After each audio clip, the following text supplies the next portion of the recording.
data CPNS terbanyak itu dari lulusan UT. Kayak Biayanya gitu ya.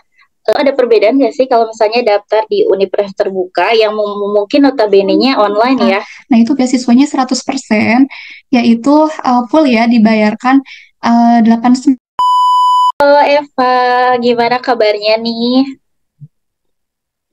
Alhamdulillah baik, Teh Pin. Oke, jadi kali ini tuh alhamdulillah ya, kita udah masuk ke skotok yang ke-6, khususnya akan membahas mengenai beasiswa yang ada di universitas terbuka gitu. Apalagi mungkin gak banyak gitu ya, masih awam gitu pengetahuan teman-teman terkait dengan universitas terbuka. Nah, mungkin opening dulu ya. Assalamualaikum warahmatullahi wabarakatuh. Halo teman-teman, Sofit ya jadi nyebutnya Sobat Skufit gitu. Alhamdulillah kali ini kita gitu menghadirkan Eva yang merupakan mahasiswa dari Universitas Terbuka UPBJJ Bandung ya. Mungkin sebelum kita jauh melangkah, boleh nih dari Eva perkenalan dulu. Oke, teman-teman semua, Assalamualaikum warahmatullahi wabarakatuh. Selamat sore ya semuanya, teman-teman. Kenalin, aku Eva Fitania Sari, mahasiswa dari UT Universitas Terbuka UPBJJ Bandung. Nah, sekarang aku itu di semester 5, Prodi Ilmu Administrasi Negara. Kebetulan sekarang suka disebut administrasi publik. Seperti itu, Tapi. Mungkin bahas awalnya dulu apa sih universitas terbuka gitu ya. Sebenarnya mungkin udah sekarang itu universitas terbuka lebih diketahui banyak orang ya setelah menjadi universitas negeri. Nah, mungkin dari sudut pandang sebagai mahasiswa UT-nya gitu ya, sebenarnya universitas terbuka itu apa gitu. Dan apa sih alasan Epa milihnya daftarnya di universitas terbuka? Ya, nah, jadi Universitas Terbuka itu kita selalu menyebutnya dengan UT ya. Dan identik, mungkin teman-teman semua udah diketahui itu, UT itu sebagai kuliah secara online gitu ya, kelas online. Nah, UT itu teman-teman udah negeri ya, berstatus negeri dan juga berakreditasi BANPT. BANPT itu Badan Akreditasi Nasional Perguruan Tinggi yang badan ini mengevaluasi mandiri atau independen yang mempunyai tugas menetapkan kelayakan program pada suatu pendidikan jenjang tinggi dengan mengacu pada standar nasional pendidikan. Nah, UT itu sendiri tersebar di seluruh Indonesia dan di seluruh dunia, Tepit. Jadi, aku sendiri kan tadi sudah disebutkan ya, aku mengikuti di UPB Bandung. Nah, UPBJJ itu kepanjangan dari Unit Pembelajaran Jarak Jauh. Seperti itu. Nah, kalau misalnya UT di luar negeri, ya itu banyak tersebar di seluruh dunia. Contohnya ada di Korea, ada di Jepang, Turki, Malaysia, dan yang lainnya. Kalau misalnya teman kalian atau kalian yang sedang sekarang mungkin bekerja ya di luar negeri, terus ingin melanjutkan ke jenjang yang lebih tinggi, ya kuliah gitu. Terus ya gampang aja, tinggal kuliah online bisa di sana di luar negeri ya mengikuti dengan UT. Kampusnya itu pusatnya itu ada di Jakarta, di Tangerang Selatan. Itu bisa teman-teman jadi layanan di luar negeri itu ada di suatu negara tersebut seperti itu. Jadi kalian nggak usah bingung-bingung, tapi cari ketahui di mana sih layanan UT Korea misal seperti itu. Oke, jadi UT ini tuh bisa jawaban gitu ya bagi teman-teman yang pengen gitu kuliah tapi memang pengennya sambil kerja juga atau kuliah sambil kerja, terus juga yang pembelajarannya jarak jauh ya. Karena ada beberapa juga yang komen emang ada ya kuliah yang online gitu ya, full online. Jadi buat di UT Hmm, ini bahkan sampai di luar negeri juga ada ya, yang misalnya iya, kerjaannya memang di luar negeri. Nah, untuk UT sendiri tadi juga udah universitas negeri yang terakreditasi BANPT ya, artinya udah dan bagus PT. banget gitu ya. Nah, sebenarnya mungkin alasan dulu deh dari Eva kenapa milihnya itu universitas terbuka gitu. Gimana tapi sekali lagi Oke, mungkin sebelum putus-putus ini suaranya. pengen tahu gitu ya alasan kenapa Eva milih daftarnya universitas terbuka.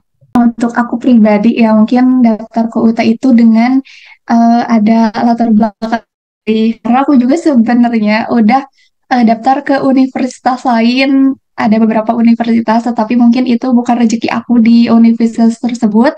Jadi ya aku daftar ke UT dan aku daftar ke UT itu tahu dari teman kelas sendiri karena kebetulan teman aku itu langsung daftar ke UT, enggak ke universitas lain. Dan ya itu latar belakang aku memilih UT karena yang pertama itu emang aku ditolak di berbagai universitas, ada satu dua, dan juga yang paling mungkin ini ya, aku nggak mau gap year tapi dan teman-teman waktu itu mungkin semua juga ya orang-orang udah punya plan masing-masing gitu di umur sekian pengen apa gitu kan, dan di umur segitu ya aku nggak mau gap year gitu kebetulan pada waktu itu. Terus juga kan aku domisili di Ciamis ya teh sekarang. Nah di Ciamis juga ada universitas ya, tapi itu belum negeri gitu kan. Terus pada waktu perbandingan antara kuliah A dan kuliah UT sekarang yang aku di UPBJJ Bandung, ya aku daftar di sini dengan kelebihan dibanding dengan universitas yang ada di Ciamis yang tersebut seperti itu. Nah, gak mau gap ya. Terus juga eh, ada apa ya namanya? Mungkin udah kompromi juga sama orang tua dan keluarga kayak gitu. Ingin eh, sambil berkarir gitu kan. Seperti itu. Jadi untuk memudahkan aku berkarir, jadi aku masuk UT karena kan emang fleksibel juga Teh Pit, gitu. Oke, nah kalau misalnya dari biayanya gitu ya, ini tuh ada perbedaan nggak sih kalau misalnya daftar di universitas terbuka yang mungkin notabene-nya online ya, sama yang di universitas umumnya gitu ya? Hal biaya di UT itu ya, untuk ya kan kalau misalnya ngomongin tentang kelas online sama offline, sebenarnya ada kelas offline di UT, tapi dengan syarat dan ketentuannya tersebut gitu. Nah, kita bahas tentang biaya untuk kelas online dulu ya. Nah, untuk kelas online itu rata-rata itu biayanya sekitar 1.300.000 untuk per semester. Nah, ada tambahan atau kalau misalnya kalian mengulang matkul ya teman-teman, itu per SKS-nya itu 100.000. Nah, kalau kuliah offline itu sepertinya, aku kan di kelas online ya teman-teman.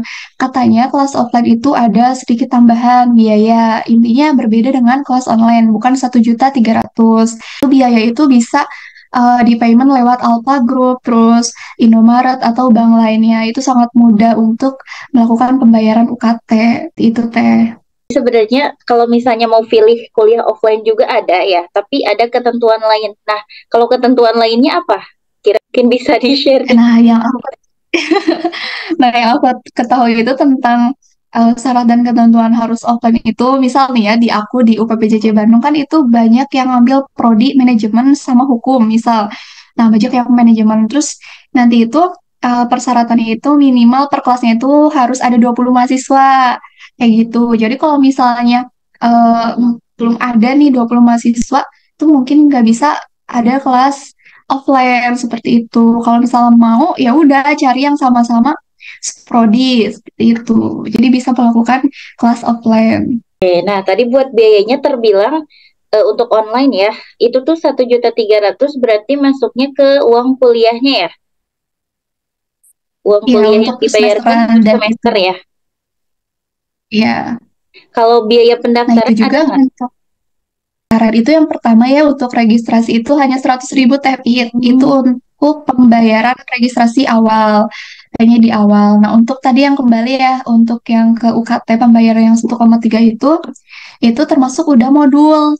Jadi kalau misalnya di kuliah reguler itu disebutnya mungkin buku paket kuliah ya, yang kayak gitu. Jadi kita tuh, misal dalam satu semester ini ada 7 matkul. Nah, kita tuh dikasih 7 modul, seperti itu. Itu udah termasuk.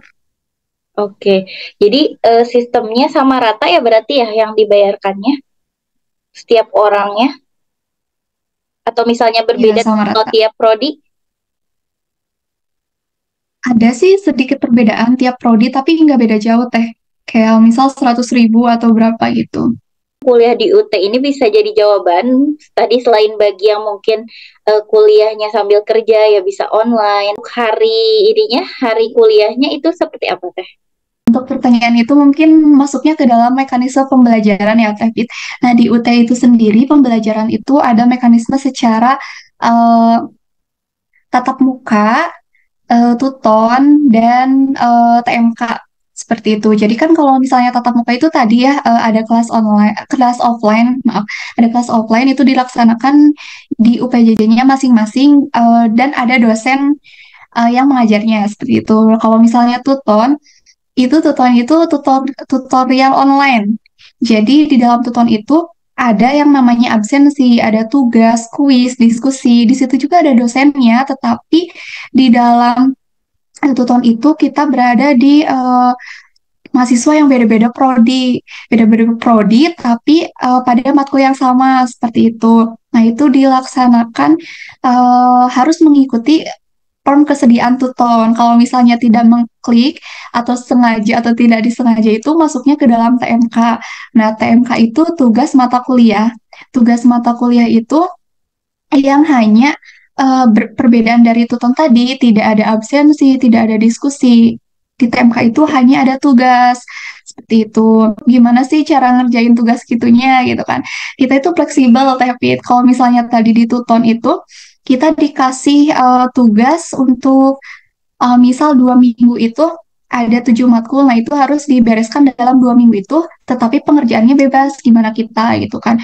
Kalau misalnya kita pada waktu hari Senin, Selasa, Rabu itu benar-benar hektik banget ya dikerjain, itu bisa dikerjain di lain hari, tetapi emang mungkin menumpuk gitu ya. Tapi kalau misalnya eh, strateginya itu biar enggak keteteran seperti itu harus membuat jadwal sepertinya gitu. Oke, jadi perkuliahannya itu terbilang fleksibel ya, disesuaikan juga dengan tadi ada ya form kesediaan gitu ya. Jadi antara tuton atau Ya, TMK ya, kelas terbuka ini gitu ya. Tadi bedanya mungkin ya yang aku highlight juga mulai dari biayanya. Karena kan kalau misalnya di universitas negeri yang bukan universitas terbuka kan untuk penentuan UKT ini disesuaikan dari finansial ya orang tua gitu. Jadi ada besarannya ya, misal dari 0 sampai 500, dari 500 sampai sekian gitu ya.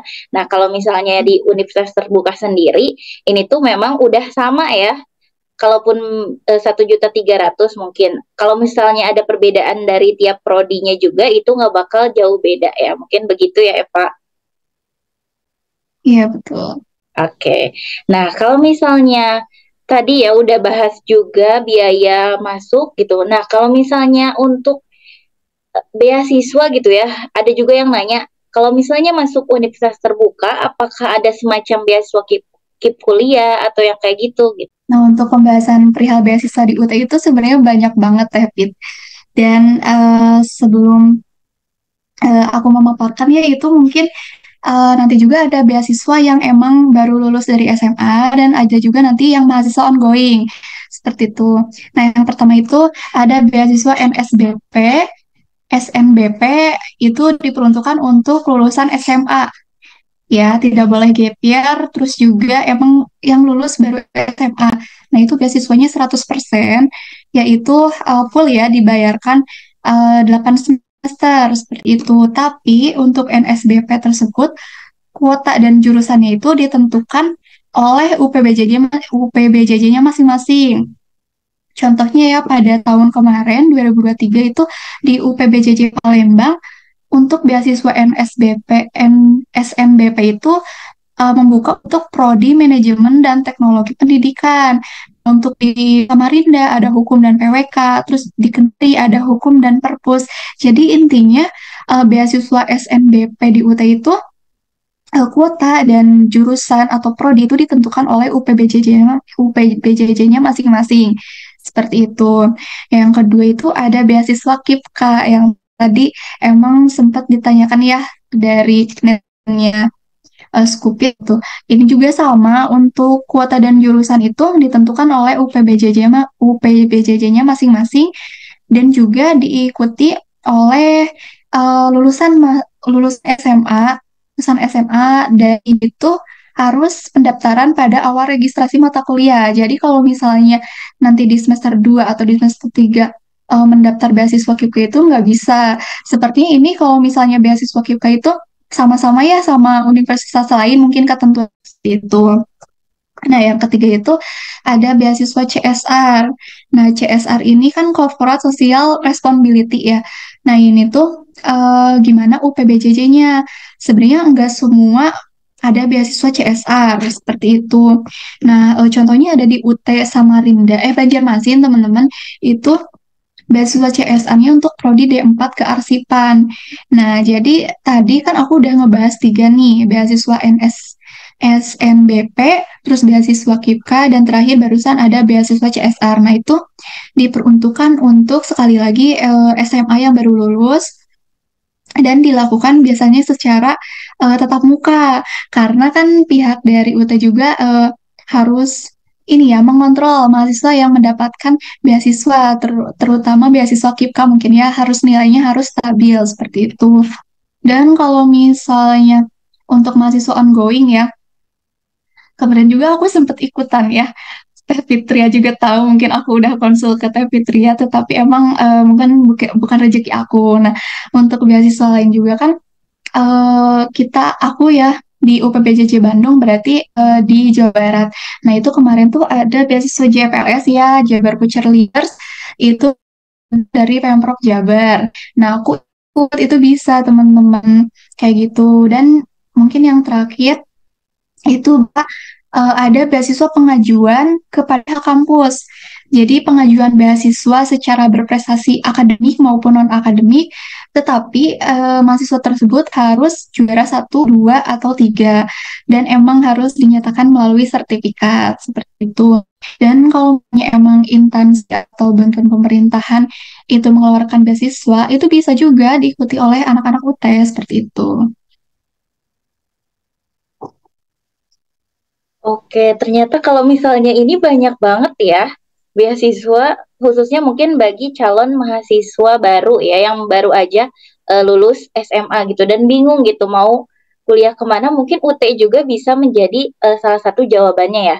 Nah, tadi kan buat beasiswa untuk mahasiswa bukan maksudnya tuh tadi beasiswa untuk calon mahasiswa ini banyak ya. Nah, untuk SNBP itu nanti gimana ya cara daftarnya gitu untuk beasiswa yang calon mahasiswa. Untuk ketiga tadi ya Teh, kan itu emang kita lihat lagi ya itu untuk ketentuan kuota dan jurusan itu ditentukan oleh UPBJJ-nya masing-masing.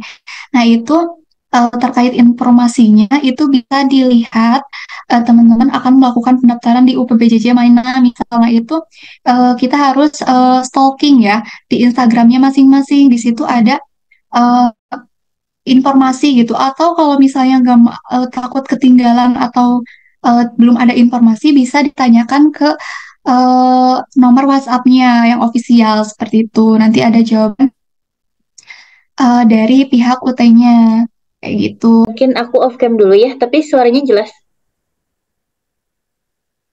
aman-aman.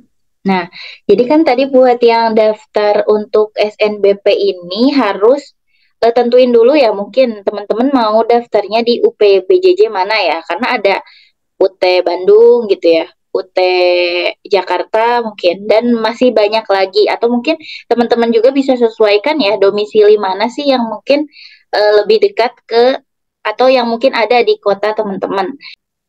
Kalau KIPKA sama SNBP berarti satu jalur atau gimana ya? Ada jalur mungkin teh karena beasiswa SNBP itu diperuntukkan untuk jalur prestasi ya seperti itu. Dan kalau beasiswa KIPKA itu mungkin webnya itu masuk ke dalam secara umum gitu. Iya ya, jadi kalau misalnya punya prestasi gitu bisa daftar di UT. Nah, ternyata buat yang mahasiswa ongoing di UT juga sebenarnya bisa ikut beasiswa-beasiswa yang lagi dibuka ya, khususnya misal kalau yang Jawa Iya Barat benar. ada JFLS gitu. Jadi kalau misalnya tadi sih sebenarnya udah dibahas ya banyak buat yang calon mahasiswa baru atau yang mahasiswa ongoing. Jadi bagi teman-teman yang mungkin mau daftar di universitas terbuka, ya benar-benar terbuka gitu ya, udah universitas negeri, terakreditasi BAN PT. Jadi nggak ada apa ya, UT itu bisa jadi pilihan sih kalau sekarang ya. Aku juga mungkin ada tahu gitu ya, orang yang memang di UT tapi memang jadi punya banyak waktu juga untuk explore diri ya, misalnya di organisasi apa, terus magang gitu. Jadi mungkin waktunya juga lebih fleksibel, apalagi mungkin ada beasiswanya juga banyak gitu. Nah mungkin pengen tahu gitu ya, dari sudut pandang Epa gimana sih kesan untuk berkuliah di universitas terbuka? Untuk aku pribadi ya, untuk sekarang aku menginjak semester 5 ini, kesannya di UT itu yaitu fleksibel gitu kan. Aku bisa berkecimpung di organisasi, terus bisa kerja, bisa bisnis sendiri, seperti itu. Jadi fleksibel lah ya, dan untuk biaya UKT-nya juga kan terjangkau. Jadi kalau misalnya kalian udah kerja itu mungkin bisa tuh bayar UKT sendiri gitu kan, nggak minta ke orang tua seperti itu. Jadi kita mandiri ya teman-teman. Dan harus kalian ketahui juga data CPNS terbanyak itu dari lulusan UT kayak gitu. Mungkin emang itu jadi dasar karena mereka terus berjuang ya untuk sebelum tes kita harus belajar tes CPNS, jadi banyak waktu luang sambil kuliah sambil mempersiapkan tes CPNS. Dan di UT juga nggak cuma sarjana, tapi ada program pasca sarjana sama doktoral seperti itu. Oke, jadi banyak banget ya benefit yang bisa dilakuin gitu atau hal-hal yang bisa dilakuin juga selama berbarengan juga sambil kuliah di UT. Nah, tadi juga ada sarjana ya. Kalau diploma ada nggak sih? Tetap ada D4, Oh, jadi ada seperti D4 keasikan. S4, S2 dan juga S3 ya.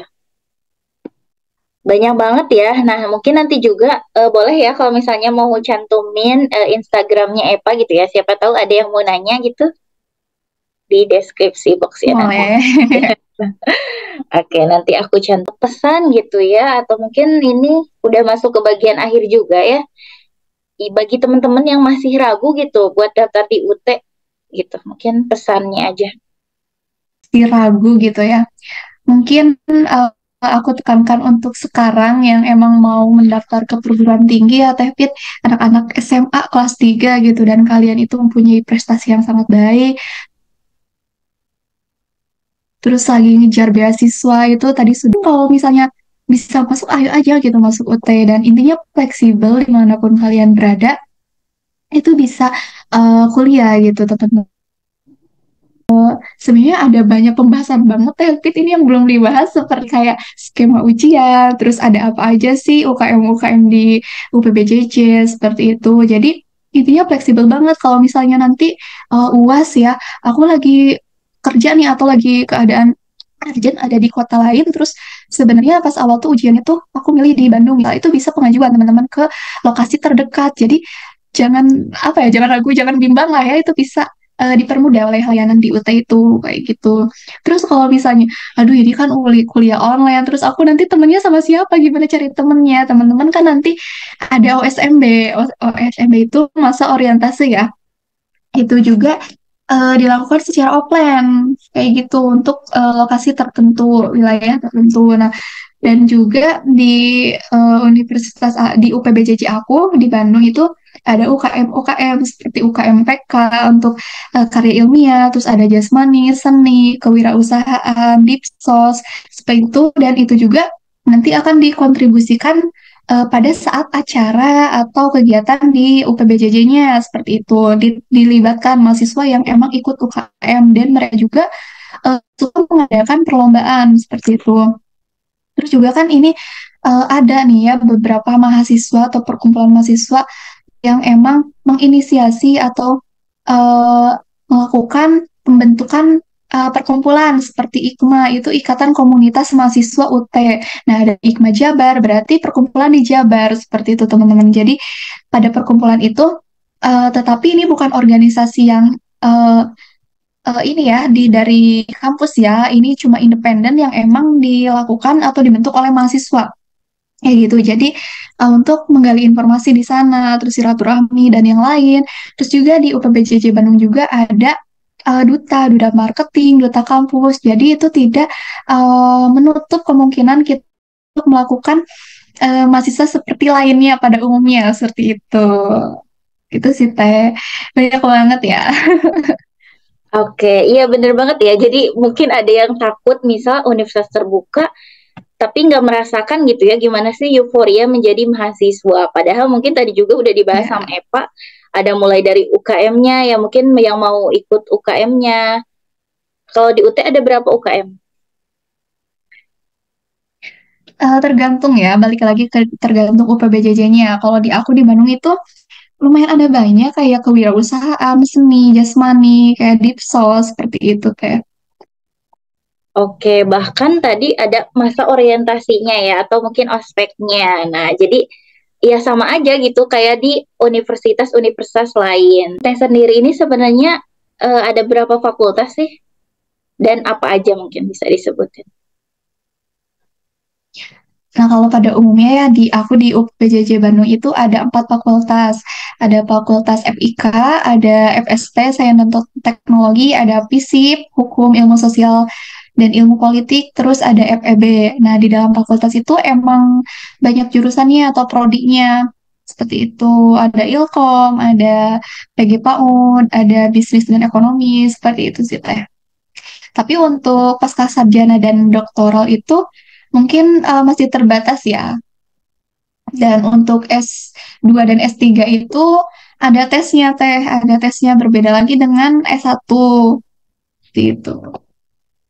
Nah, ini nih ya kebetulan kalau S1 jadi nggak ada tes. Berarti ini kalau misalnya pendaftaran, apakah ada masa-masa tertentu pendaftaran ataukah mungkin gitu kapanpun ya kita bisa daftar? Oh iya, nah untuk UT sendiri itu ya pendaftaran untuk S1 itu dibuka 1 tahun 2 kali. Jadi per semester itu habis UAS kita biasanya membuka pendaftaran. Seperti itu. Nah, untuk S1 sendiri itu ada tata cara pendaftarannya seperti mengisi di website admisi.ca.ac.id ya seperti itu. Itu eh, kita memasukkan data sesuai yang emang nanti akan dimasukkan ya seperti itu. Nanti akan diverifikasi dan validasi oleh UT-nya itu sendiri. Kalau misalnya batasan usia, ada nggak?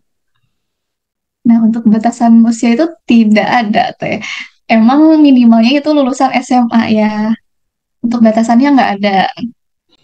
Kalau misalnya beasiswa ya buat SMA kan di sananya itu untuk yang memang baru lulus SMA. Nah, kalau misalnya itu, misalnya nih baru lulus SMA-nya itu udah umur berapa gitu. Nah, itu gimana?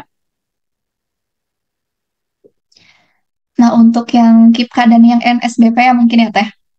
Ya pastinya kan kalau misalnya emang lulus SMA atau fresh graduate SMA ya minimal ya emang misal lulusan 2021 Teh ya seperti itu untuk beasiswa NSBP dan tadi itu apa KIPKA. Jadi kalau misalnya sekarang lulusnya segini, terus pendaftarannya di tahun yang berbeda usianya, itu kan termasuk gap year mungkin ya. Gitu. Jadi tidak bisa melalui beasiswa SNBP dan beasiswa KIPKA. Nah, seru banget ya kalau misalnya bahas besok universitas terbuka. Maksudnya itu bahas universitas terbuka yang memang mungkin jarang dilihat oleh orang lain, padahal benefitnya dan juga manfaat yang didapetin itu banyak banget. Sebelumnya, terima kasih banyak ya buat Eva yang mau menyempatkan gitu ya waktunya untuk membahas mengenai beasiswa di universitas terbuka gitu. Banyak banget mungkin insight yang nantinya bakal teman-teman dapetin. Oke, oke mungkin kita dokumentasi dulu ya, sebelum ini satu, dua, tiga.